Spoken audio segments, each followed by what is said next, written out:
Teori resensi sastra dan penerapannya. Resensi sastra berasal dari bahasa Latin yaitu recipare yang diartikan sebagai penerimaan atau penyaburan pembaca. Dalam arti luas, resensi diartikan sebagai pengolahan teks, cara-cara pemberian makna terhadap karya sehingga dapat memberikan respon terhadapnya. Teori resensi tidak hanya memahami bentuk suatu karya sastra dalam bentangan historis berkenaan dengan pemahamannya.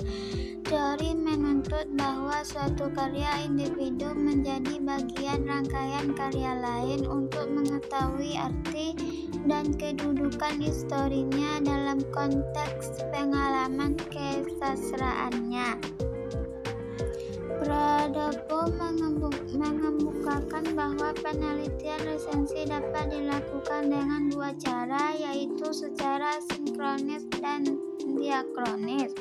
Penelitian sinkronis merupakan penelitian resensi terhadap sebuah teks sastra dalam masa satu periode, sedangkan penelitian diakronis merupakan penelitian resensi terhadap sebuah teks sastra yang menggunakan tanggapan-tanggapan pembaca pada setiap periode. B. Penerapan metode penelitian resepsi sastra.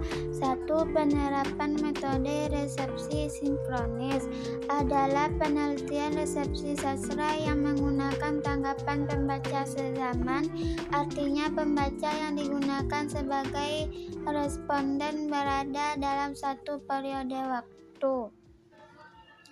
Penelitian resepsi sastra menggunakan metode sinkronis ini pernah dilakukan oleh Dini Eka Rahmawati, mahasiswa program studi sastra Jawa UNES yang meneliti resepsi masyarakat atas cerita rakyat Bledo Kuwu dalam skripsinya yang berjudul Resepsi Cerita Rakyat Bledo Kuwu.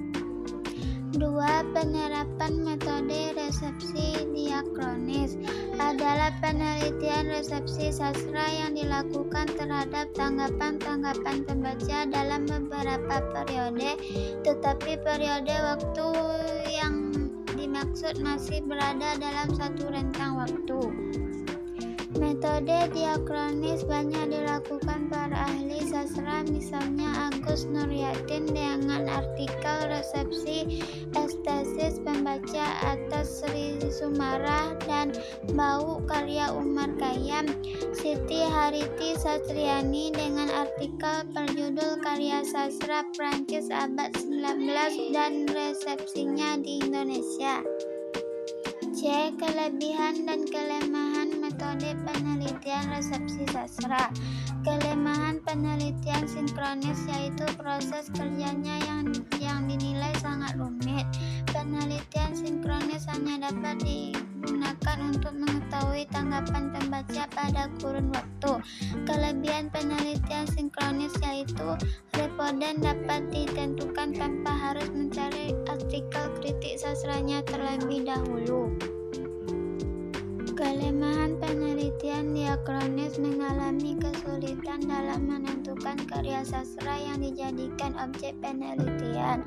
Sedangkan kelebihan dari penelitian resepsi diakronis yaitu kemudahan peneliti dalam mencari data, yaitu tanggapan pembaca ideal terhadap suatu karya sastra.